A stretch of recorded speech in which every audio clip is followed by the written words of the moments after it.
Welcome, licensees! In this transmission, I'd like to provide you with an explanation of how commands in your Apex console work in general, as well as an overview over all existing commands. I'll loosely follow the alphabetical order in the commands list, and occasionally jump ahead to explain some commands related to the one I'm already talking about. You can watch the whole thing in order, but you can also just skip to the bits you specifically want to learn more about. I assume you've seen my previous transmissions, especially the one introducing the Apex interface. If you haven't, I suggest you have a look at those first. To find a list of all available transmissions, you need to open a new buffer and enter the TRA command. Before we go through any specific commands, I'd like to say a few words about commands in general. First, you don't have to use commands. There are shortcuts for the most important ones in the left sidebar, including one that opens a list of all other commands, so there's no need to memorize them. Second, all commands can be entered into an empty buffer or an empty tile.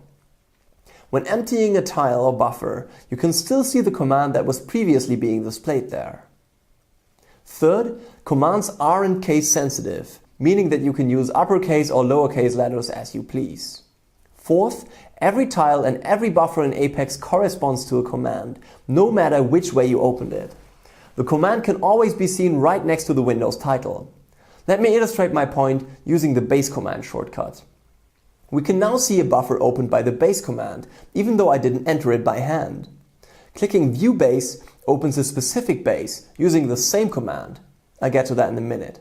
Clicking Population calls the pop command. Clicking Production calls the prod command. Clicking Inventory calls the invp command, and so forth. Looking at the commands list, you'll notice that some commands take so-called parameters. Some are listed as mandatory, some are optional. That means that commands with no parameters can be entered on their own. Some commands need to be followed up with a parameter. And if a parameter is optional, that means that the command by itself has a general use, but it can be followed by a parameter to display more specific information. We just saw that when using the very first command in the list. So let's start going through the list and I'll explain parameters using the base commands. Before doing so, let me add that some parameters in the commands list are called tickers. As you will see, the term's meaning depends on the exact context. The base command by itself shows an overview over all your bases. Clicking View Base next to a concrete planet opens a new buffer in which the base command is followed up with the respective base's ID. You will find that this ID is used by all commands relating to this base, like its sections, production, and population. The inventory, meanwhile, is followed up with the planet's identifier. You may have noticed that we've already covered BSL and BSC just now. Those two commands allow you to list and construct sections in a concrete base respectively. So following them up with the desired base's ID is mandatory. If you click any of the reactor symbols, the BUI command is called. It shows you which kind of worker is employed here, how much space the building takes up, and which parts go into its construction. Let's keep skipping ahead in the commands list and also examine EXP, POP, PROD, PRODCO, and PRODQ. Since they're all accessible from the base buffer. POP, followed by the base's ID, shows an overview over your population and their needs.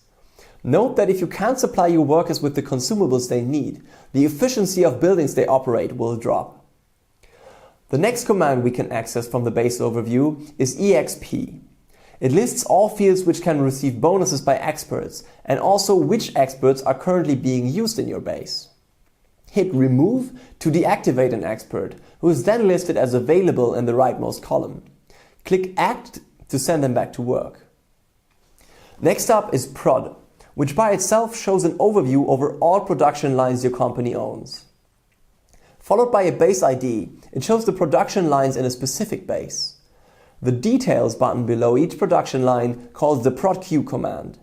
Here you can cancel queued orders, but not the ones that are already being processed.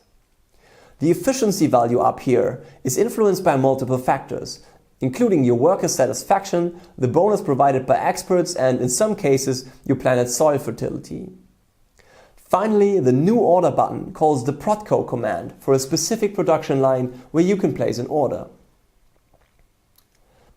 The last button in your base overview is Inventory. This can also be accessed by using INV, which opens a list of all your inventories, not counting cargo holds on ships. Hitting Open Inventory next to one of the bases on the list also calls the INVP command, followed by the base's identifier. To learn more about the different kinds of workers, handling production lines and placing production orders, have a look at my transmission on setting up your company. The CO command displays more information about the company whose ID you follow it up with. This is where the 4-digit code you chose for your company finds its use. As an example, I'll look up Millex, my own company, by entering COMLEX. Among other things, you can see and contact the company's owner here. Alternatively, you can apply the USR command followed by a specific username like this. The following 5 commands are all about Apex's internal communication channels. Using COM, we can see all channels we've joined in the past. You automatically join a channel when first clicking on it. To leave a channel again, open it and select Leave right here. In the COM window, we're already offered direct links to most other communication commands. Hit New Group and enter a group name to utilize the COMG command. New Private lets you start a private conversation with the user you enter, thus calling the COMU command. COMC lists all existing public channels, which are just these 2 for now. You cannot create public channels, but you can join existing ones by clicking them in the list. Of course, you can also access them directly. For example, try joining the global channel by entering COMP for Public Communication Channel, followed by its name, Global. CONTS shows you who is currently online, which aren't many people right now since this is our closed testing environment. The following 2 commands allow you to view your contracts. Because CONT must be followed up with a long and complex parameter identifying a concrete contract, I recommend you simply open CONTS instead and select your contract from the list to let the system enter the ID for you.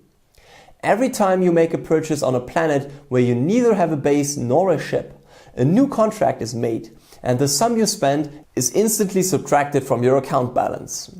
To fulfill the contract, send at least one of your ships to that planet and the Fulfill button will no longer be grayed out. Note that you can also view pending contracts by selecting them from the list in the right sidebar. If you can't see the sidebar, toggle it on up here. CS is nothing other than what you get by hitting Add up here. It allows you to create a new screen. You can learn all about screens in my transmission regarding the Apex interface. The next 7 commands all pertain to commodity exchanges.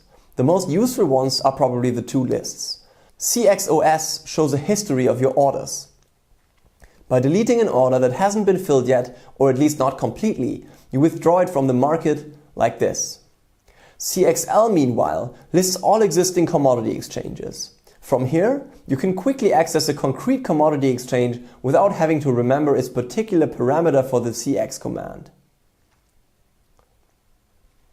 The remaining 4 commands relate to concrete commodities.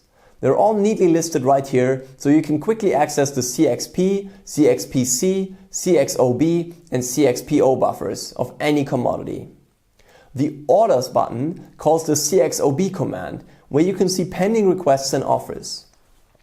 The Trade button opens the CXPO buffer, where you can place buy and sell orders.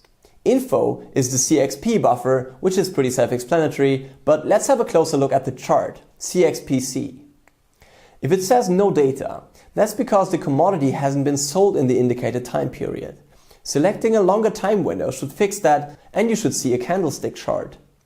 I talked about all of these commands in more detail in my transmission on how to set up a company. The following 4 commands provide you with a detailed overview over your company's financial situation. Opening up Fin, we can already see the other 3 commands listed as related up here. While FinLA simply lists the cash you own in all different currencies, Fin, Finis and FinBS require a closer look. However, they deserve their own transmission sometime in the future.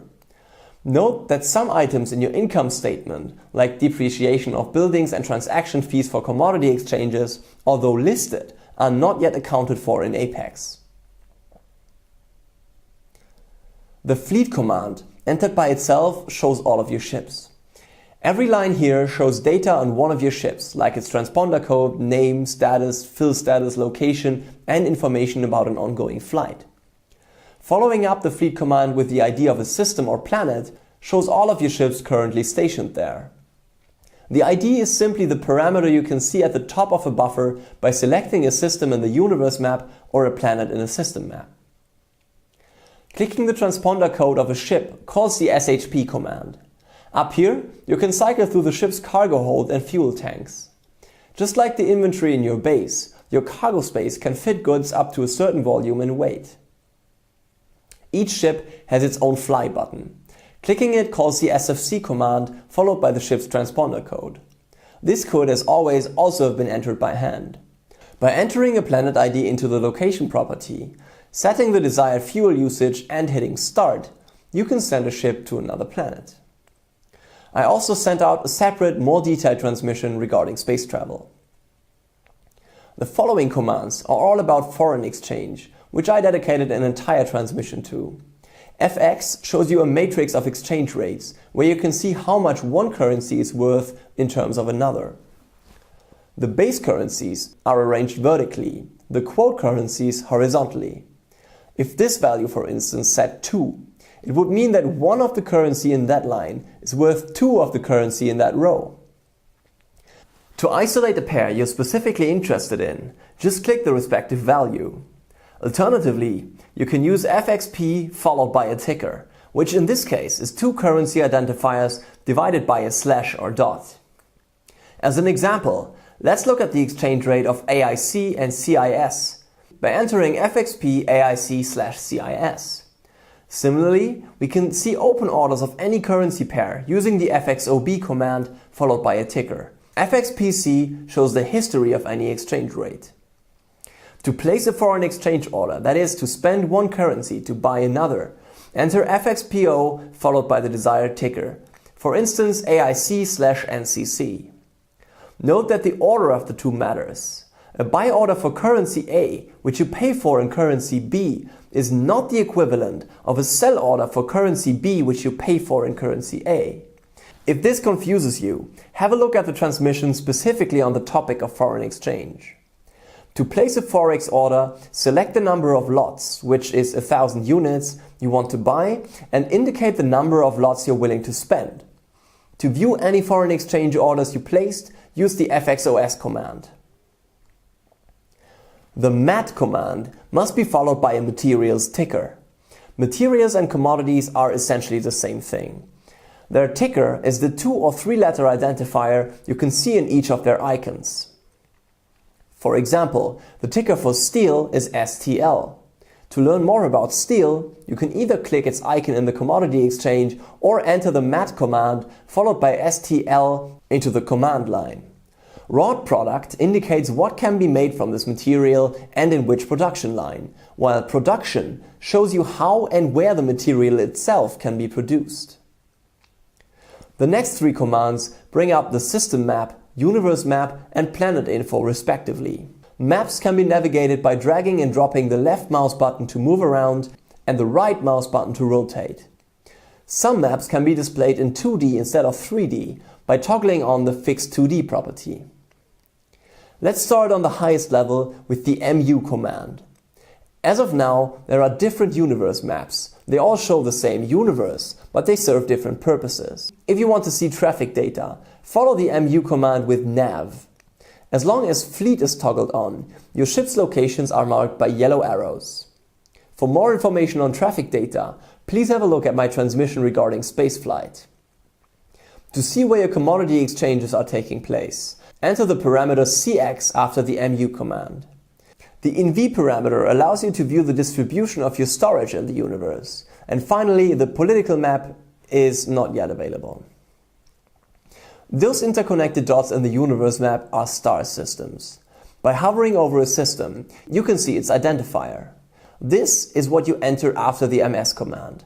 Alternatively, you can click on a system to open its map. Like on the universe map, yellow arrows mark your own ships. Turn on traffic to also see the location of other users' ships, which are marked by white arrows. This in the middle, of course, is the system's star.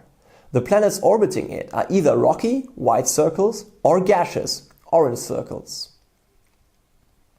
You might have noticed that each planet has its own ID shown next to it. Some planets are named, others are yet to be named. All of them, however, have an ID, which is the system's ID, followed by a unique letter. Again, I can either enter the planet command, PLI, followed by the planet's ID, or just click the planet directly in the system map. In the planet info, you can find shortcuts to both your fleet and your inventory on that planet. Among other things, you can see here which resources can be extracted from this planet and its atmosphere, and whether or not the planet lends itself to growing plants. The bar indicating the ladder starts in the middle, and the further it extends to the left or right, the more infertile or fertile the planet is respectively. Finally, the type and temperature indicate whether you're going to need additional construction materials to set up a base on this planet. Building on a gaseous planet requires aerostat foundation. Planets colder than -25 degrees or warmer than 75 degrees need to be fitted with a climate control unit and insufoam. The amount of insufoam you need depends on the building's area cost. Additionally, buildings on hot planets require thermal shielding. Lastly, the TRA command brings up a list with more transmissions like this one. Feel free to check if there's something else you'd like to learn more about. That's all the commands currently available to you. As the list gets more extensive, keep an eye out for an updated transmission in the future. If you have any questions or feedback, you can contact me directly via Apex. Just enter USR MJENO into a buffer and hit Contact User. See you in Apex!